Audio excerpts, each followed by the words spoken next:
Ang tasang hawak ni Alena ay nagkakahalaga siguro ng higit pa sa bahay na kanyang kinalakihan. Gawa ito sa pinakapinong porselana. May mga guhit na ginto sa gilid na kumikinang sa ilalim ng aranyang ilaw ng mansyon. At sa mga sandaling iyon, gusto niya itong ibasag. Gusto niyang idurog hanggang maging pulbos sa kanyang mga kamay. Ngunit hindi niya ginawa. Dahan-dahan niya itong ibinaba sa platito. Lumilikha ng isang maliit na kalansing na parang napakalakas sa nakabibinging katahimikan ng malawak na silid kainan. Sa kabilang dulo ng mahabang mesa, nakamasid sa kanya ang dalawang babae.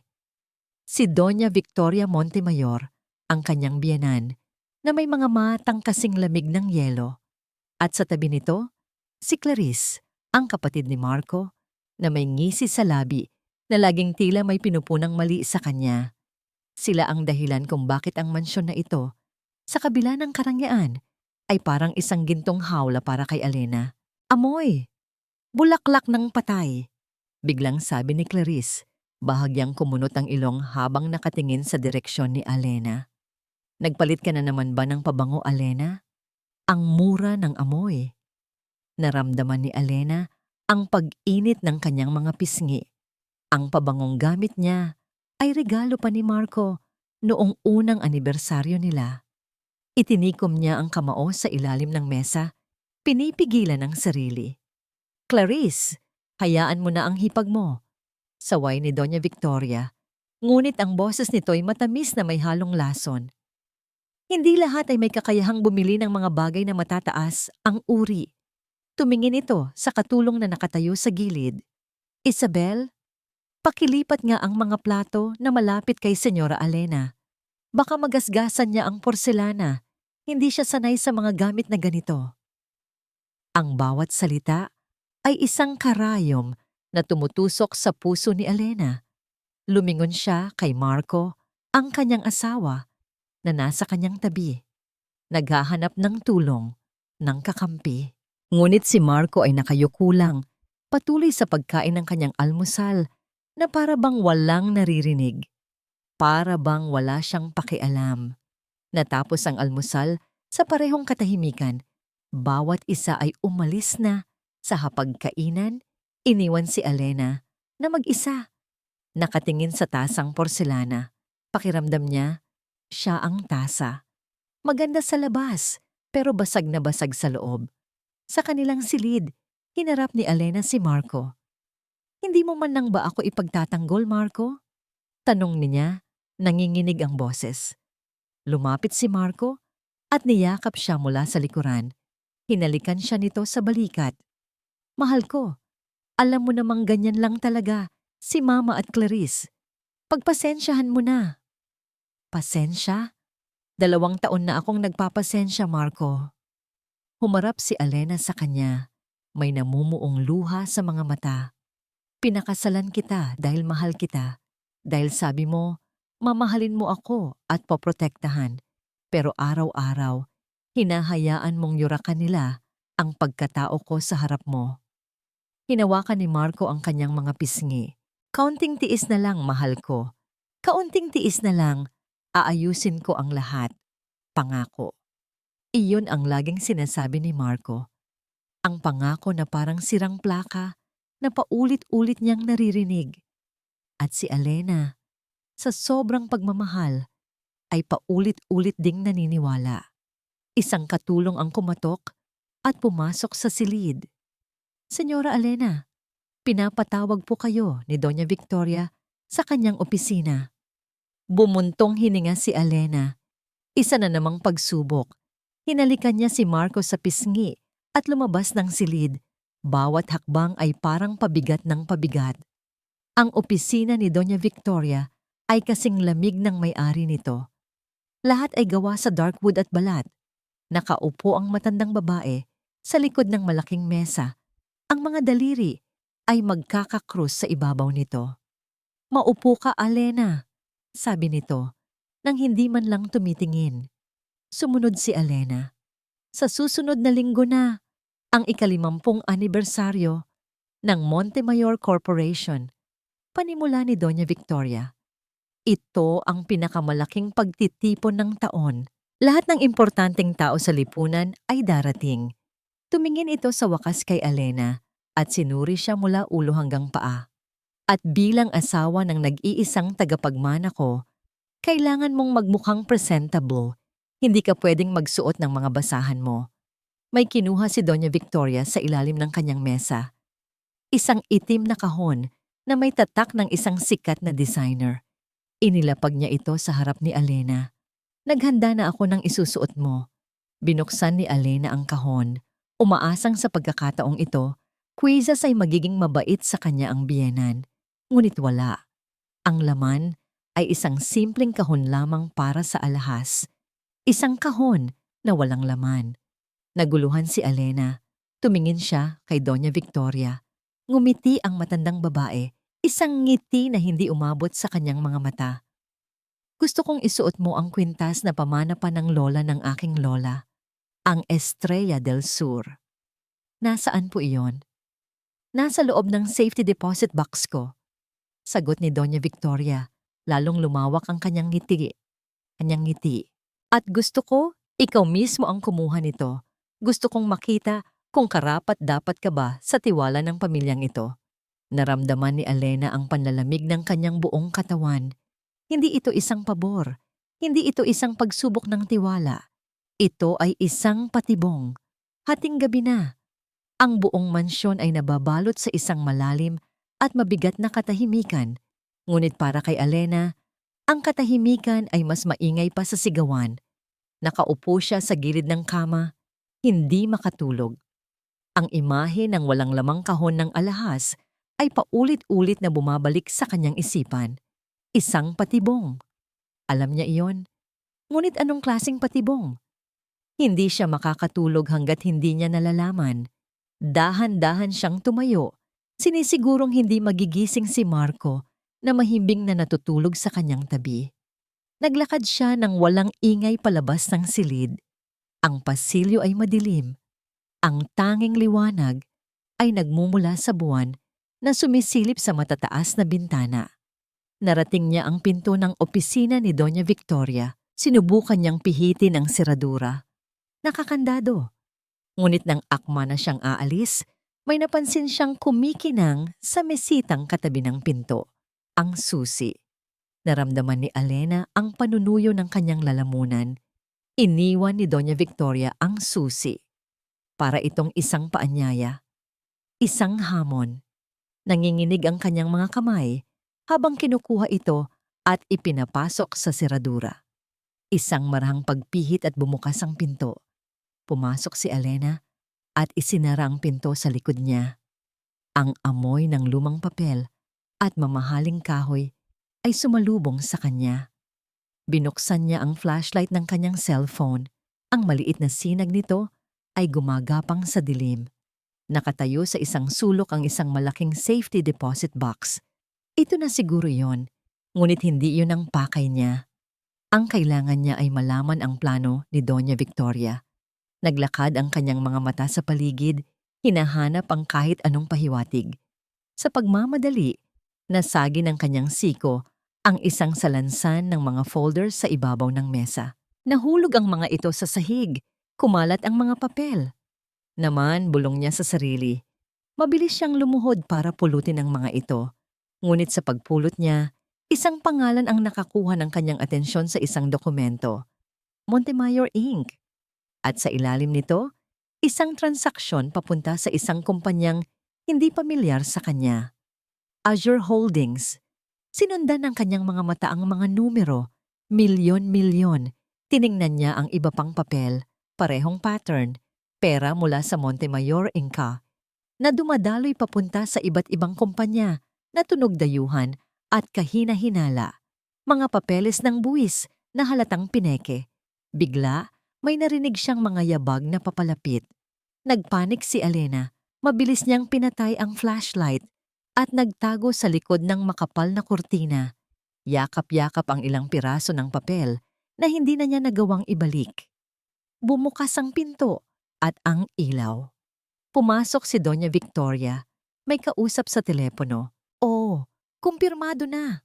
Sabi ng matandang babae sa malumanay, ngunit mapanganib na boses. Pagkatapos ng anibersaryo, malilinis na ang lahat ng pera. Ililipat na natin ang huling batch sa mga account sa Cayman Islands. Siguraduhin ninyong walang magiging problema. Nanigas si Alena sa kanyang kinatatayuan. Hugas ng pera. Money laundering. Hindi lang pala mapagmataas at malupit ang mga Montemayor. Sila ay mga kriminal. Narinig niyang bumuntong hininga si Doña Victoria. Ang manugang ko? Huwag kang mag-alala sa kanya. Pagkatapos ng gabing iyon, magkakaroon siya ng sarili niyang problema. Sisiguraduhin kong hindi na siya makakapagsalita pa. Namatay ang tawag. Ilang sandali pa, narinig ni Alena ang pag-click ng switch ng ilaw at ang pagsara ng pinto. Muli siyang naiwan sa dilim. Ngunit ngayon, ang dilim ay may kasamang takot. Nanginginig siyang lumabas mula sa pinagtataguan at tumakbo pabalik sa kanyang silid. Gising na si Marco, nag-aalalang nakaupo sa kama. Saan ka galing, Alena? Nag-alala ako. Hindi sumagot si Alena. Inihagis niya ang mga papel sa ibabaw ng kama. Ano to, Marco? Sabihin mo sa akin na hindi totoo to. Nakita ni Marco ang mga dokumento. Ang kulay sa kanyang mukha ay biglang nawala. Para siyang multong nakakita ng sarili nitong kamatayan. Sa saan mo nakuha yan? Sagutin mo ako. Sigaw ni Alena. Ang mga luha ay nagsisimula nang bumuhos. Kriminal ang pamilya mo at alam mo to. Yumuko si Marco. Ang kanyang mga balikat ay nanghihina. Alena, pakiusap. Kaya ba ganito na lang ang galit ng nanay mo sa akin? Dahil takot siyang malaman ko ang mga sikreto ninyo? Ito ba ang dahilan kung bakit hinahayaan mo lang akong tapak-tapakan nila? Hindi makasagot si Marco. Ang kanyang katahimikan ay isang pag-amin. Sa sobrang sakit, napaupo si Alena sa sahig. Ang lalaking pinakasalan niya, ang lalaking pinagkatiwalaan niya, ay kasabwat sa lahat ng ito. Bigla, lumuhod si Marco sa harap niya. Hinawakan nito ang kanyang mga kamay, umiiyak na parang isang bata. Patawarin mo ako, Alena. Patawarin mo ako. Natakot ako. Natakot saan, Marco?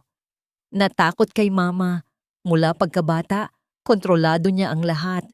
Hindi ko kayang lumaban sa kanya. Pero kaya mong hayaan akong masaktan. Hindi. Mahal kita, Alena. Maniwala ka. Pagmamakaawa ni Marco, humihigpit ang hawak sa kanyang mga kamay. Bigyan mo ako ng huling pagkakataon. Pagkatapos ng gabi ng anibersaryo, aalis tayo. Itatakas kita sa impyernong ito. Pangako. Magsisimula tayo ulit. Tayong dalawa lang. Pakiusap. Manahimik ka muna. Hanggang matapos ang party. Pakiusap. Tumingin si Alena sa mukha ng kanyang asawa. Basang-basa ito ng luha, puno ng takot at desperasyon. Ang isip niya ay sumisigaw na tumakbo, na umalis, na ilantad silang lahat. Ngunit ang puso niya, ang hangal at sugatan niyang puso, ay nakakita pa rin ng isang maliit na sinag ng pag-asa. Ang Marco na minahal niya ay nandoon pa rin, nakakulong sa ilalim ng takot. Dahan-dahan, sa kabila ng pagtutol ng kanyang isipan, tumango si Alena. Mananahimik siya hanggang pagkatapos ng party. Dumating ang araw ng anibersaryo. Para kay Alena, parang ito ang araw ng kanyang paghuhukom. Ang bawat oras na lumilipas ay parang isang martilyo na pumupukpok sa kanyang dibdib. Ang tanging pinanghahawakan niya ay ang pangako ni Marco. Pagkatapos ng gabing ito, aalis tayo. Paulit-ulit niyang sinasabi iyon sa kanyang isip, parang isang dasal. Bandang hapon, pumasok si Clarice sa kanilang silid nang hindi man lang kumakatok. May dala itong isang malaki at patag na kahon na binalot sa mamahaling papel. Pinabibigay ni Mama. Sabi nito, inilapag ang kahon sa ibabaw ng kama na para bang ito'y basura. Siguraduhin mong isusuot mo iyan. Ayaw ni Mama na mapahiya ang pamilya dahil sa'yo. Pagkaalis ni Clarice, tinitigan ni Alena ang kahon. Para itong isang kabaong.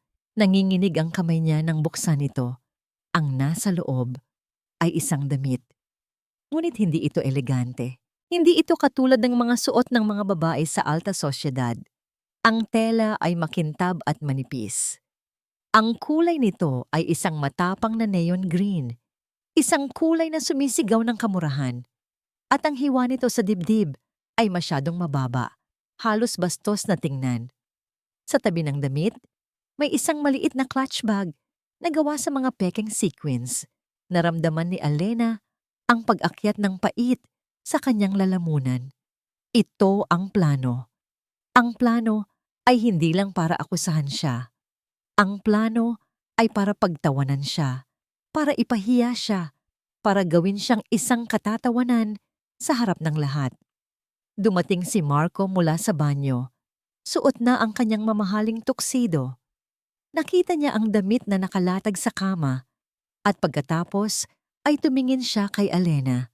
Sa isang saglit, nakita ni Alena ang awa sa kanyang mga mata, ngunit mabilis itong nawala, napalitan ng takot. Tumingin siya sa ibang direksyon. Pagpasensyahan mo na si Mama, bulong nito. Isuot mo na lang para matapos na. Walang sinabi si Alena. Tumango lang siya. Habang naliligo si Marco, may kinuha si Alena mula sa ilalim ng kanyang kama. Isang lumang cellphone na itinago niya para sa emergency. Mabilis niyang binuksan ito. May isang email address lang na nakasave dito. Isang email address na hindi niya kailanman inakalang gagamitin niya. Nanginginig ang mga daliri niya habang nagtatype siya ng isang maikling mensahe. Standby, Imperial Grand Hotel. Midnight. Pinindot niya ang send. Pagkatapos ay mabilis niyang pinatay ang telepono at itinago itong muli. Ito ang kanyang plano B, ang kanyang huling alas. Kung mabigo ang pangako ni Marco, alam niyang may darating para sa kanya. Isinuot ni Alena ang damit. Pakiramdam niya ay para siyang nagsuot ng kasalanan. Ang tela ay malamig at hindi komportable sa kanyang balat. Humarap siya sa salamin. Ang babaeng nakatingin sa kanya ay hindi siya. Isa itong estranghero, isang payaso. Ngunit sa mga mata ng estrangherong yon, mayroong apoy. Ngunit sa mga mata ng estrangherong iyon, mayroong apoy. Isang apoy na isinilang mula sa 2 taon ng pagtitiis at sakit. Ito ang apoy ng huling pagkakataon. Huling pagsubok, huling pag-asa. Kung tutuparin ni Marco ang kanyang pangako, handa siyang kalimutan ang lahat at magsimulang muli kasama nito. Ngunit kung hindi, ang apoy na yon ay susunugin ang lahat. Lumabas si Marco mula sa banyo, abala sa pag-aayos ng kanyang mamahaling kurbata. Tumingin siya kay Alena at sa halip na makita ang sakit sa mga mata nito, ang nakita niya lang ay ang nakakahiyang damit. Mamaya sa party, sabi niya, iniiwasan ang kanyang mga mata. Subukan mo na lang na huwag masyadong gumalaw. Huwag kang masyadong lalapit sa mga importanteng bisita. Manatili ka lang sa isang tabi hanggang sa matapos ang lahat. Hindi na nasaktan si Alena. Manhid na siya. Tumango lang siya. Okay. Habang naglalakad sila pababa sa engrandeng hagdanan ng mansyon, ramdam ni Alena ang mga tingin ng mga katulong. Mga tingin ng awa at panunuya. Para siyang isang hayop na papunta na sa katayan. Sa paanan ng hagdanan, naghihintay si Doña Victoria. Suot nito ang isang itim na gown na kumikinang sa mga diamante. Mukha itong reyna, isang reynang handa ng magparusa. Sinuri siya nito mula ulo hanggang paa at isang mapanlait na ngiti ang sumilay sa mga labi nito. Tingnan mo nga naman, sa kabila ng lahat mukha ka pa ring tao. Hindi kumibo si Alena. Hinawakan niya ng mahigpit ang clutch bag. Nang akma na silang lalabas ng pinto, pinigilan sila ni Doña Victoria. Lumapit ito kay Alena. Ang kanyang mga mata ay matalim, parang mga bubog. Alena querida, bulong nito. Sapat lang para marinig nilang dalawa.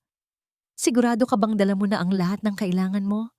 Dahan-dahan, itinaas ng matandang babae ang kanyang daliri. at marahang tinapik ang maliit na sequin bag na hawak ni Elena. Isang malamig na kuryente ang gumapang sa buong katawan ni Elena. Sa isang iglap, naunawaan niya ang lahat. Ang damit ay para sa kahiyan, ngunit ang maliit at murang bag na ito ang magiging kulungan niya. Ang Imperial Grand Hotel ay hindi isang hotel lang. Ito ay isang palasyo. Mula sa naglalakihang aranyang nakasabit sa kisame hanggang sa kumikinang na marmol sa sahig, ang lahat ay sumisigaw ng kapangyarihan at yaman. At sa gitna ng lahat ng iyon, si Elena, sa kanyang damit na kulay neon green, ay parang isang maling nota sa isang perpektong simponya. Pagpasok pa lang nila ni Marco sa Grand Ballroom, naramdaman na niya agad ang pagbabago sa hangin. Ang mahinang bulungan na nagsimula sa isang sulok ay unti-unting gumapang sa buong silid, parang isang makamandag na ahas. Sino yan? Diyos ko, asawa ba yan ni Marco Montemayor? Anong klaseng damit yan? Nakakahiya. Naramdaman niya ang pag-init ng kanyang mga pisngi at batok. Hinigpitan ni Marco ang hawak sa kanyang braso, pero hindi ito para bigyan siya ng suporta. Ito ay isang babala, isang pagpipigil. Pakiramdam ni Elena ay lahat ng ilaw sa buong silid ay nakatutok sa kanya. Napayuko siya ng bahagya, hinigpitan ang hawak sa kanyang clutch bag na para bang iyon ang kanyang tanging kalasag.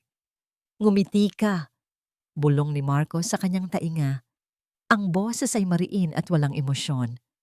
Umayos ka, sinubukan ni Elena, pero ang nangiti ay parang isang pilat sa kanyang mukha. Bigla, bumitaw si Marco sa kanya. Isang matandang lalaking insik na nakasuot ng mamahaling barong ang lumapit sa kanila. Mr. Tan, mabutit nakarating kayo. Bati ni Marco, ang boses ay biglang naging masigla at puno ng galang. Marco, iho, sabi ng matanda, bago lumingon kay Elena na may pagtataka sa mga mata. Ah, si Elena po. Asawa ko. Mabilis na sabi ni Marco na para bang isa lang siyang hindi importanteng detalye. Mahal ko, dito ka lang muna ha? May mahalaga lang kaming pag-uusapan ni Mr. Tan. Huwag kang aalis dyan. At sa isang iglap, iniwan siyang mag-isa ni Marco sa gitna ng daan-daang mapanuring mga mata. Para siyang isang munting bangka na iniwan sa gitna ng isang nagngangalit na karagatan. Nakita niya kung paano sila lumayo ni Mr. Tan. Tumatawa, habang si Marco ay hindi man lang lumingon pabalik. Lumipas ang mga minuto. Si Elena ay nanatiling nakatayo, malapit sa isang malaking haliging marmol. Ang mga waiter ay dumadaan, nag-aalok ng champagne, ngunit walang sino man ang lumalapit para kausapin siya. Siya ay isang multo na nakikita ng lahat, ngunit ayaw pansinin ng lahat. Maya-maya, dumaan si Clarice kasama ang grupo ng kanyang mga kaibigang babae. Nagtatawanan sila ng malakas. Girls, tingnan nyo, sabi ni Clarice, sapat na malakas para marinig ni Elena. Ang centerpiece natin ngayong gabi. Parang isinabit na Christmas light, ang sakit sa mata. Muli silang naghagalpakan ng tawa at nagpatuloy sa paglakad.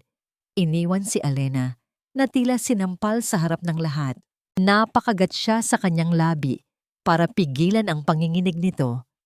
Ang kanyang mga mata ay patuloy na hinahanap si Marco sa dagat ng mga tao.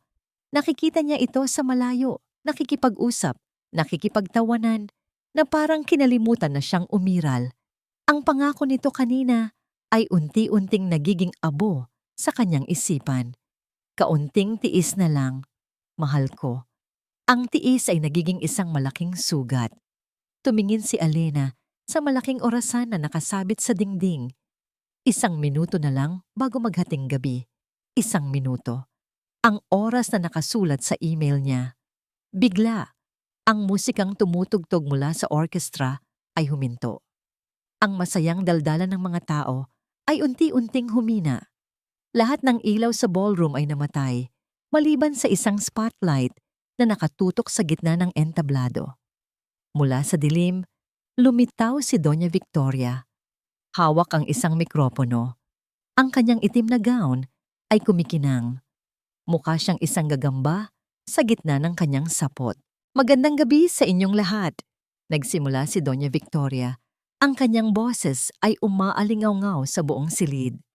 Salamat sa inyong pagdalo.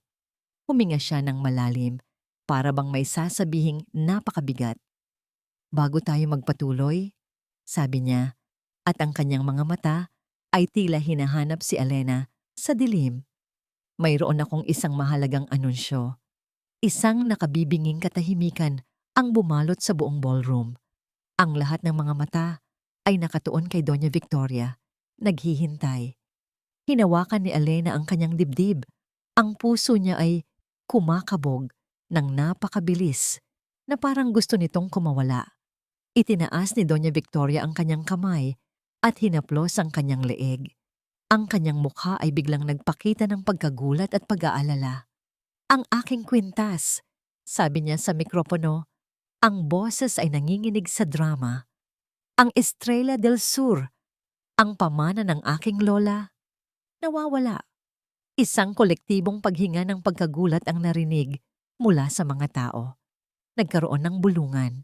Ang seguridad ng hotel ay biglang naging alerto. Naglalakad sa mga gilid ng silid. Nasa loob ito ng aking pribadong kahadiyero sa suite ko dito sa hotel.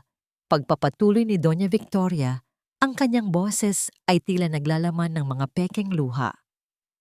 Ayon sa security, walang sino mang pumasok o lumabas sa aking silid, maliban sa mga miyembro ng pamilya at mga staff ng hotel.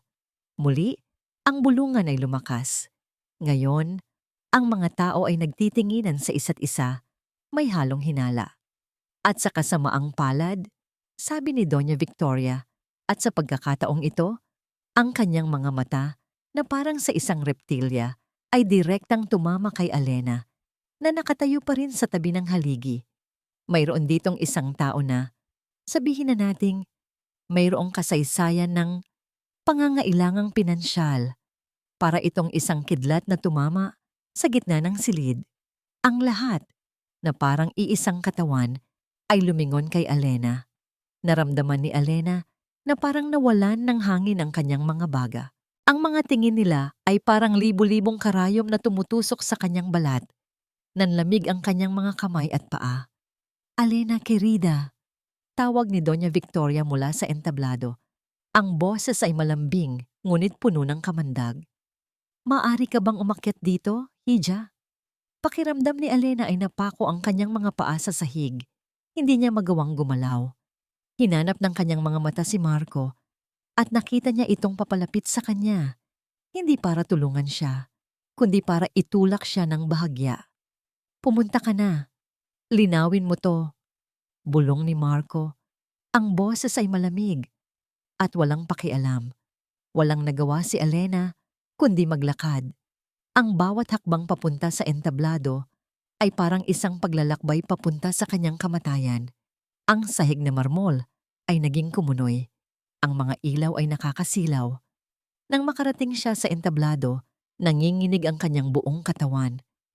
Wala po sa akin ang kwintas ninyo, Doña Victoria. Sabi niya, halos pabulong. Ganoon ba? Tanong ni Doña Victoria. Bigla, sumulpot si Clarice sa tabi ng kanilang ina na para bang isang alagad na laging handa. Kung ganoon, wala ka sigurong itinatago sa loob ng katawa-tawa mong bag, hindi ba? Bago pa man makasagot si Elena, mabilis na inagaw ni Clarice ang clutch bag mula sa kanyang mga kamay.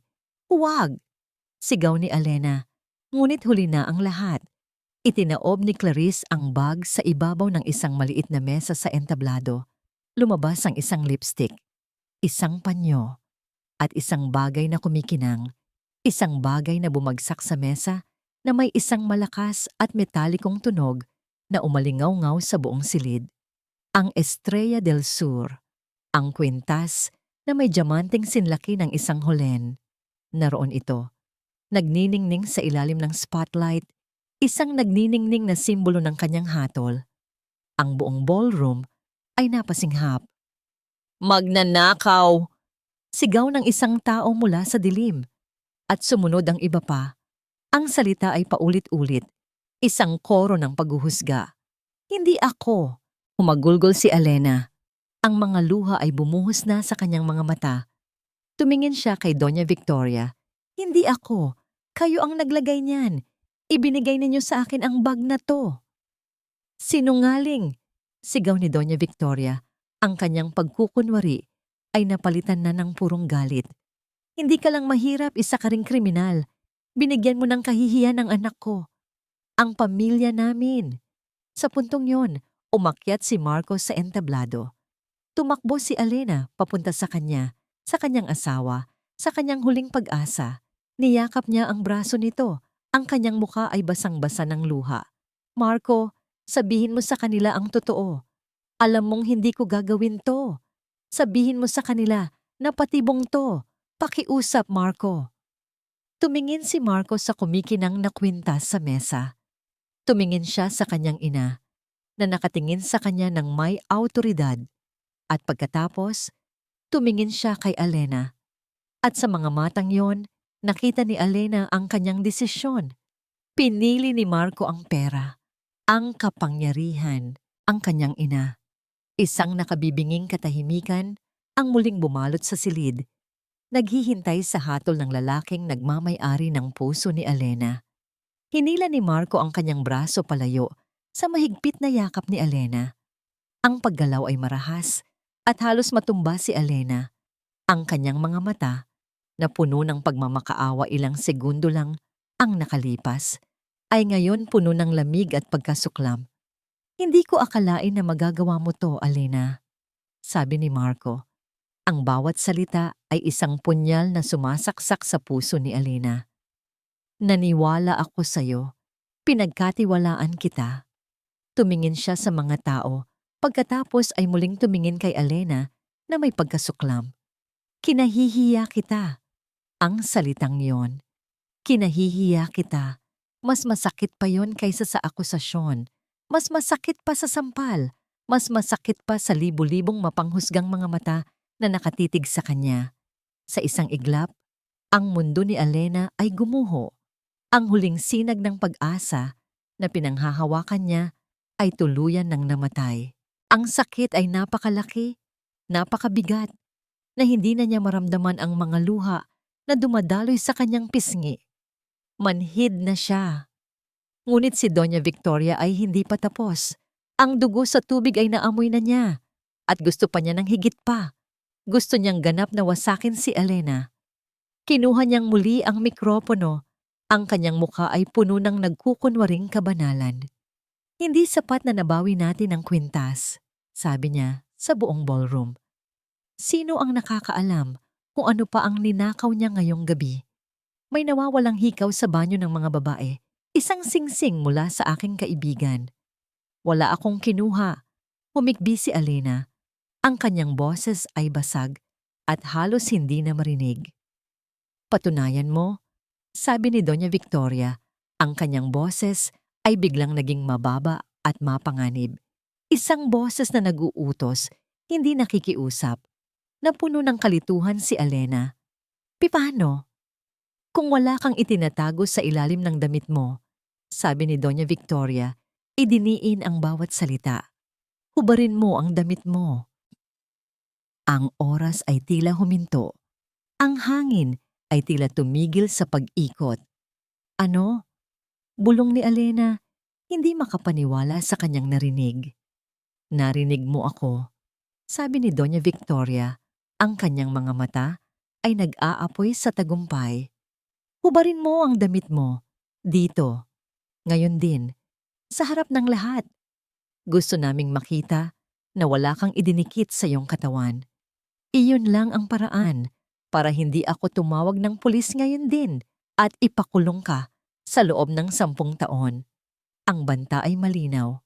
Ang kalupitan ay sukdulan. Huwag po. Pakiusap. Nagmakaawa si Elena. Ang kanyang mga mata ay muling lumingon kay Marco.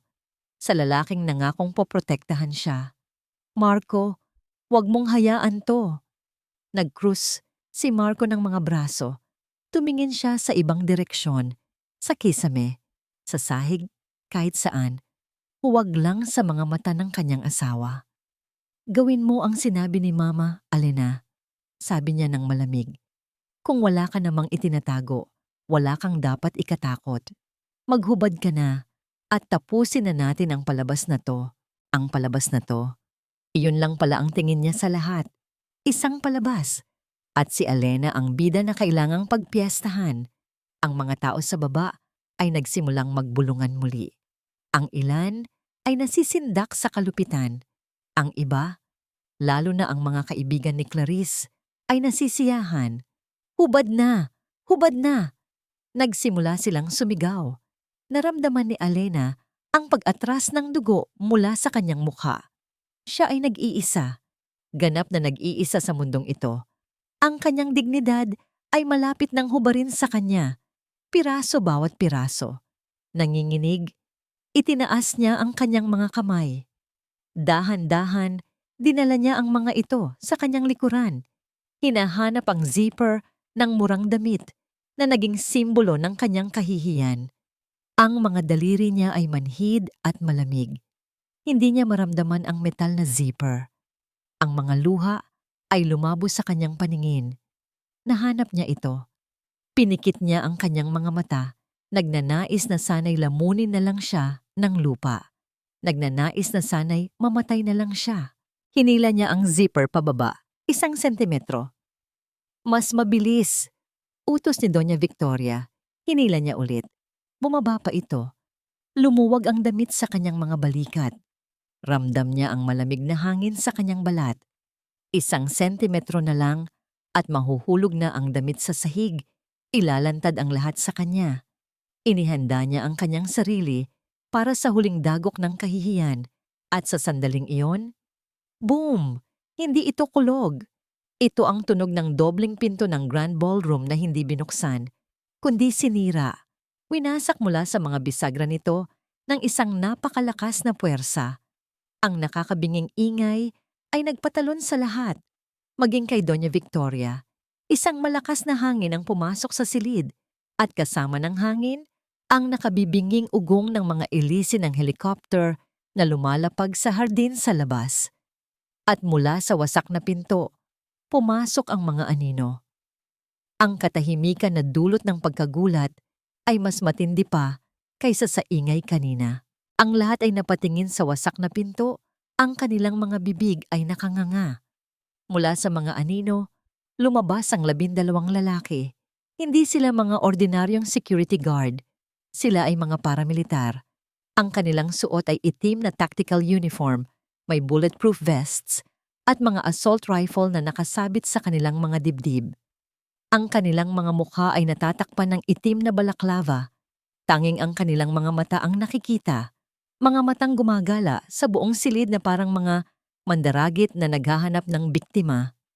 Ang mga bisita ay nagsigawan. Ang iba ay napasubsob sa sahig, nagtatago sa ilalim ng mga mesa. Ang mga sundalo ay mabilis na kumilos. Naghiwalay sila sa 2 hanay na lumilikha ng isang ligtas na pasilyo sa gitna. Ang kanilang galaw ay disiplinado at nakakatakot. At sa pasilyong yun, naglakad ang 2 lalaki. Sila ay magkamukha, matatangkad, halos 2 metro ang taas. Ang kanilang suot ay mga itim na Italian suit na mas mahal pa siguro kaysa sa buong hotel. Ang kanilang mga mukha ay matitigas na para bang inukit mula sa granito at ang kanilang mga mata na kulay abo ay kasing lamig ng taglamig sa Siberia. Sina Dmitri at Nikolai Volkov. Dumating na sila. Naglakad sila na may nakakakilabot na pagkakaisa. Ang kanilang mga mamahaling sapatos ay marahang tumutunog sa marmol na sahig. Hindi sila tumitingin sa kahit sino. Ang kanilang mga mata ay nakapako sa entablado. Nakapako sa babaeng nanginginig na ang damit ay kalahati ng nakababa. Si Doña Victoria, na bahagyang nakabawi mula sa pagkagulat, ay nagtangkang ibalik ang kanyang awtoridad. Sino kayo? Sigaw niya sa mikropono. Pribadong pagtitipon ito. Security! Palabasin ang mga yan. Si Dimitri, ang kambal sa kaliwa, ay hindi man lang huminto sa paglalakad. Mula sa loob ng kanyang suit, kumuha siya ng isang pilak na pistola.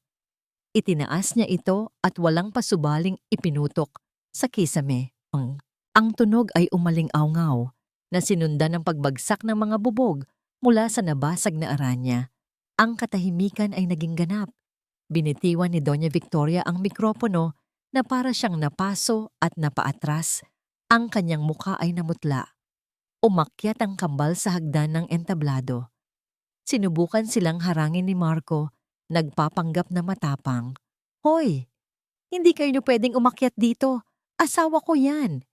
Si Nikolay, ang kambal sa kanan, ay hindi man lang tumingin sa kanya. Sa isang napakabilis na galaw na halos hindi nakita ng mata, iwinasiwas niya ang likod ng kanyang palad. Isang malutong na tunog ng pagtama ng buto sa laman ang narinig. Lumipad si Marco sa ere, bumagsak sa mesa ng mga regalo at nawalan ng malay. Nakarating ang kambal sa harap ni Alena. Idinilat ni Alena ang kanyang mga mata na kanina pa nakapikit at nakita niya sila. Isang hikbi na puno ng sakit, pagod, at biglaang pag-asa ang kumawala mula sa kanyang lalamunan. Kaya agad na hinubad ni Dimitri ang kanyang mamahaling suit jacket. Maingat niyang isinukbit ito sa mga balikat ni Alena at sa isang delikadesang salungat sa karahasan na ipinakita niya kanina, dahan-dahan niyang itinaas ang zipper ng damit nito. Si Nikolay naman ay tumayo sa harap ni Alena, nagsisilbing isang pader, isang pananggalang. Ang kanyang mga mata ay puno ng purong galit habang tinitingnan niya ang mga taong nasa ibaba. At pagkatapos ay kay Doña Victoria. "Are you okay, Sestrichka?" tanong ni Dimitri sa wikang Ruso.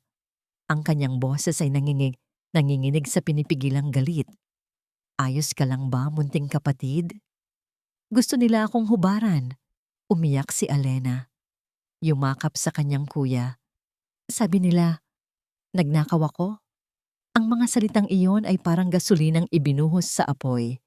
Dahan-dahang lumingon si Nikolay kay Doña Victoria. Ang babae ay nanginginig na sa takot. Sinusubukang magtago sa likod ni Clarice. Tinitigan siya ni Nikolay.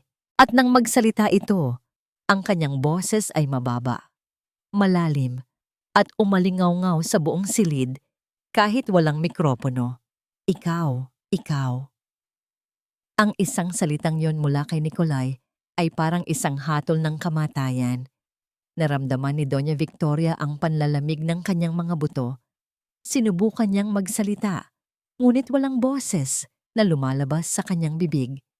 "Ikaw ba ang nag-utos sa kapatid ko na maghubad?" tanong ni Nikolay. Ang bawat pantig ay mabagal at puno ng panganib.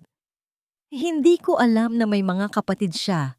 Nauutal na sabi ni Doña Victoria. "Ninakaw niya ang kwintas ko." Si Dimitri ay tumawa. Isang tawang tuyo at walang anumang saya. "Nagnakaw?" sabi niya, habang hinahaplos ang buhok ni Alena na nakayakap pa rin sa kanya.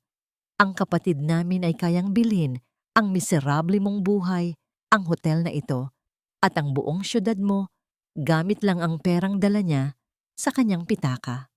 Kinuha ni Dimitri ang kanyang cellphone.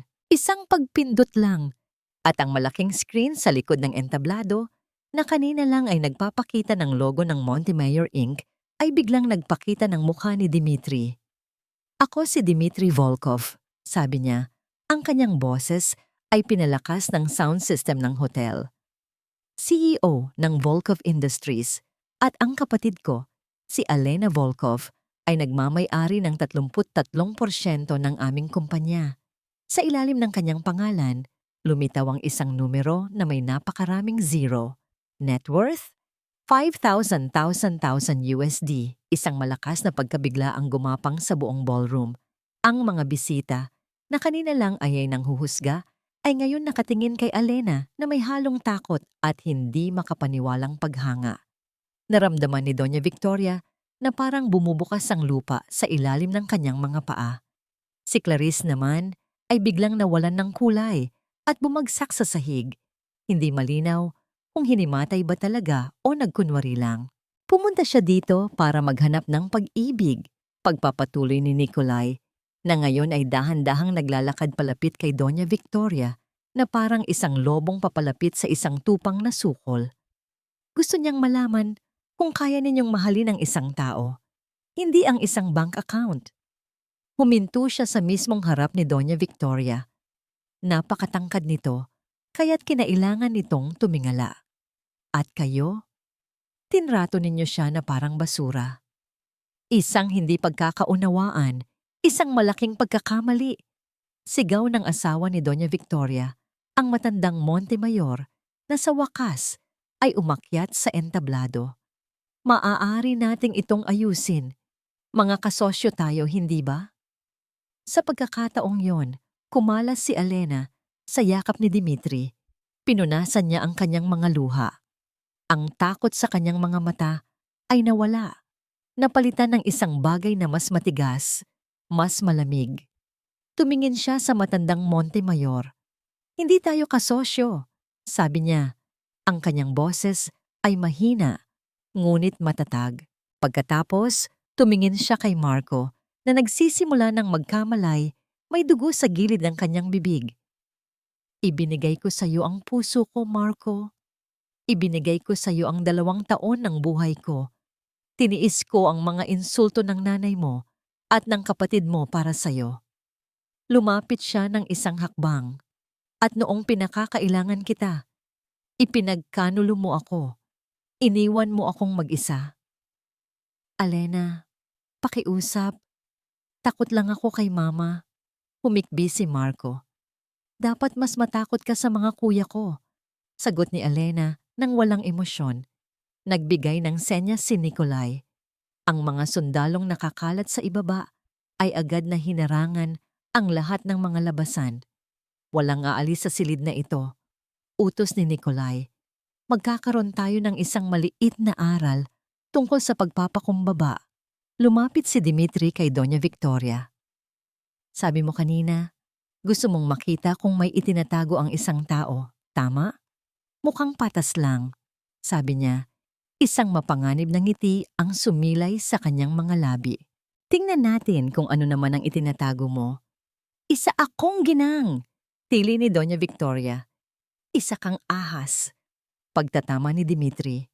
Pero hindi kami katulad mo. Hindi ka namin huhubaran. Masyadong bulgar iyon.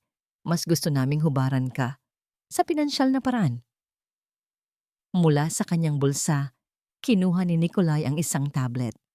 Habang papunta kami rito, sabi niya, ang kanyang mga daliri ay mabilis na gumagalaw sa screen. Ang aming mga hacker ay bumisita ng kaunti sa mga server ng Montemayor Inc.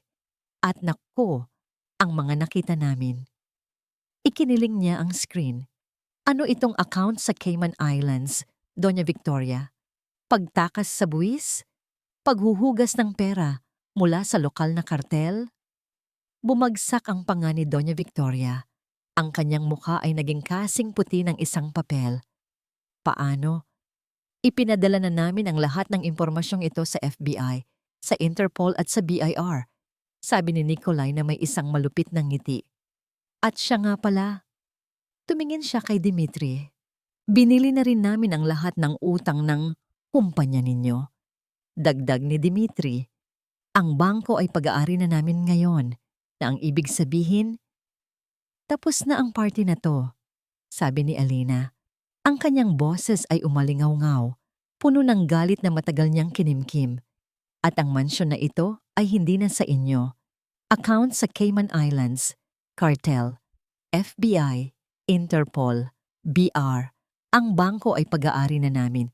Ang mga salita ay paulit-ulit na umikot sa isipan ni Doña Victoria, ngunit hindi niya ito maintindihan.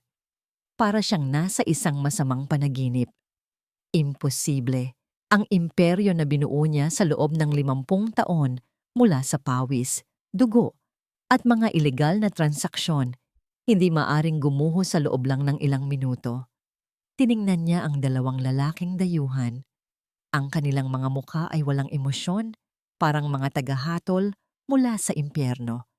Pagkatapos ay tumingin siya sa babaeng kanina lang ay inaalipusta niya, si Alena. Nakatayo ito roon, balot sa mamahaling coat ng kapatid nito. Ang mga mata ay nag-aapoy sa isang bagong tuklas na kapangyarihan. Hindi ito ang mahinang babae na pinakasalan ng kanyang anak. Ito ay isang halimaw na nagkukubli. Sinungaling, sigaw ni Doña Victoria. Sinusubukang bawiin ang kontrol. Gawa-gawa niyo lang ang lahat ng yan. Bilang sagot, itinutok ni Nikolay ang tablet sa malaking screen.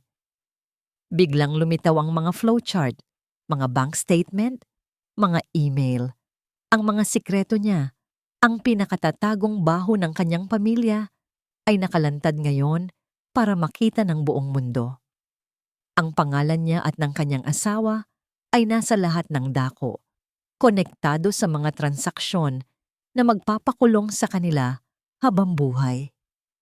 Sa ibaba, ang mga cellphone ng kanyang mga kaibigan at kasosyo ay sabay-sabay na tumunog, mga alerto ng balita. Breaking news! Montemayor Corporation involved in massive money laundering scheme.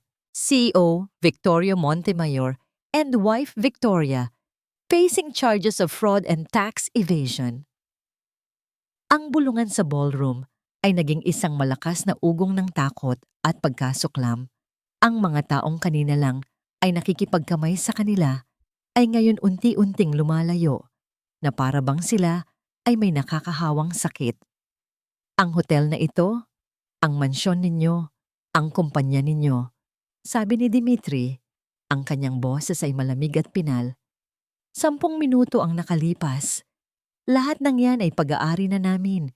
Mayroon kayong 24 na oras para lisanin ang lugar. Hindi nyo ito magagawa sa amin. Sigaw ng asawa ni Victoria. Sumusugod palapit na para bang kaya nitong labanan ng 2 higante. Ngunit bago pa man siya makalapit, isang bagong grupo ng mga tao ang pumasok sa wasak na pinto. Hindi sila mga sundalo. Sila ay mga ahente ng gobyerno, nakasuot ng uniforme, may dalang mga posas, ang tunay na pulis. Diretso silang naglakad papunta sa entablado. Ang kanilang mga mata ay nakatuon lamang sa isang target. Victorio and Victoria Montemayor, sabi ng pinuno ng grupo, inaaresto namin kayo sa salang fraud, tax evasion, at money laundering. May karapatan kayong manahimik. 2 ahente ang humawak sa braso ni Doña Victoria.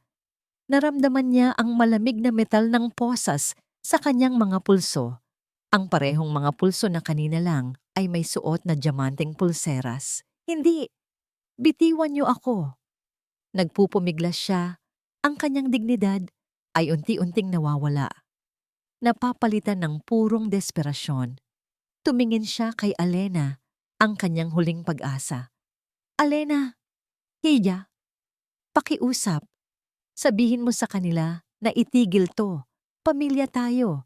Patawarin mo kami. Tinitigan siya ni Alena. Ang kanyang muka ay isang blankong maskara. Walang awa, walang galit. Wala na. Habang hinihila siya ng mga ahente pababa ng entablado, nakita niya ang kanyang mundo na gumuho sa kanyang harapan. Ang mga kasosyo niya ay umiiwas ng tingin. Ang mga kaibigan niya ay nagbubulungan.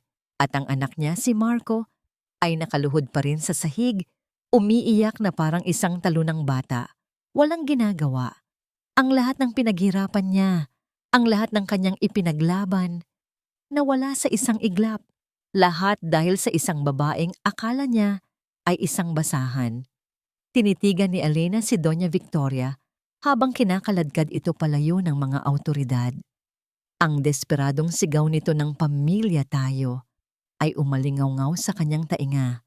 Ngunit wala na itong bigat. Wala nang talab. Lumapit siya sa gilid ng entablado at tumingin sa babaeng nagdulot sa kanya ng 2 taon ng impyerno. Ang pamilya ay hindi nananakit ng ganito, sabi ni Alena. Ang kanyang boses ay malinaw at matatag. Sapat lang para marinig nilang dalawa sa gitna ng kaguluhan. Nakita niya ang huling sinag ng pag-asa na namatay sa mga mata ni Doña Victoria bago ito tuluyang kinaladkad palabas ng ballroom. Sunod niyang hinarap si Marco. Nagkamalay na ito ng tuluyan at ngayon ay nakaluhod sa sahig. Nakatingin sa kanya na may pinaghalong takot at pagsisisi. Ang dugo sa kanyang bibig ay patunay ng mabilis na paghuhukom ng kanyang kuya. Alena, mahal ko, patawarin mo ako. Humikbi ito, gumagapang palapit na parang isang aso.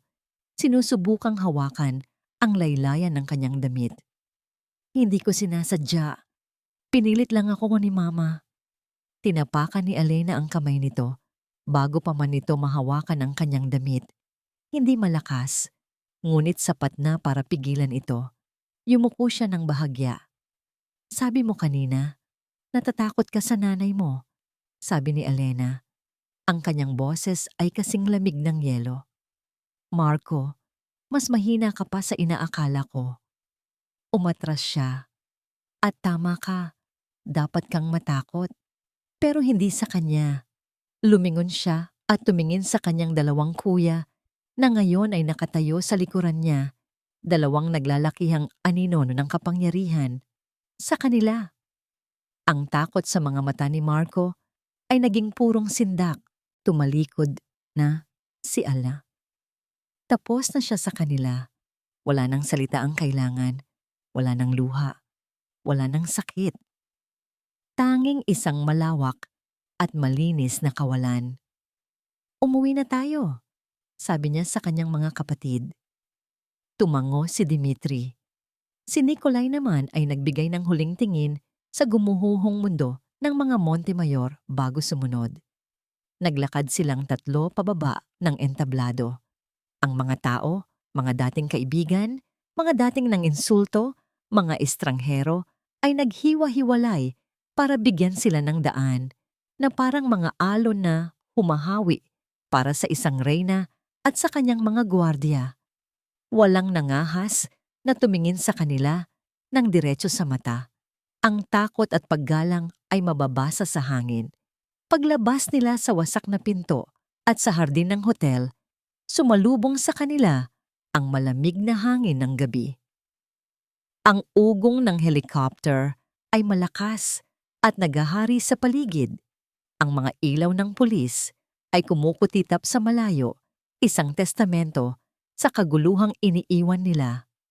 Huminga si Alena ng malalim. Ang hangin ay hindi kailanman naging ganito kasariwa. Ang pakiramdam ay hindi kailanman naging ganito kagaan. Para siyang isang ibon na sa wakas ay nakalaya mula sa kanyang gintong hawla. 2 taon. 2 taon ng pagpapanggap, pagtitiis, at pananahimik. Ngayong gabi, natapos na ang lahat. Binuksan ni Dimitri ang pinto ng itim na helicopter para sa kanya. Sa loob, ito ay tahimik at maluho. Isang mundo na malayo sa kaguluhan sa labas. Umupo si Alena sa malambot na upuang gawa sa balat. Sumunod ang kanyang 2 kuya at isinara ang pinto. Agad na humina ang ingay sa labas. Habang unti-unting umaangat ang helicopter mula sa lupa, tanaw ni Alena mula sa bintana ang Imperial Grand Hotel. Ang mga ilaw nito ay parang mga bituin na unti-unting lumiliit. Iniwan niya sa ibaba ang isang buhay ng kasinungalingan, isang pusong durog na ngayon ay nagsisimula ng maghilom at ang mga guho ng isang imperyong itinayo sa kasakiman. Naramdaman niya ang kamay ni Nikolai sa kanyang balikat. Saan mo gustong pumunta sa Strichka? Tanong nito. Ang boses ay malumanay na ngayon. Tumingin si Alena sa dilim sa unahan, sa abot tanaw na naghihintay. Isang ngiti, isang tunay, at payapang ngiti. Ang unang beses na sumilay sa kanyang mga labi sa loob ng napakatagal na panahon. Uuwi na tayo, sagot niya. Sa totoong tahanan.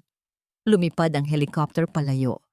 Tinahak ang madilim na kalangitan, patungo sa isang bagong umaga. Si Alena ay sumandal sa balikat ni Dimitri at ipinikit ang kanyang mga mata. Hindi ito isang pagtakas. Ito ay isang pagbabalik.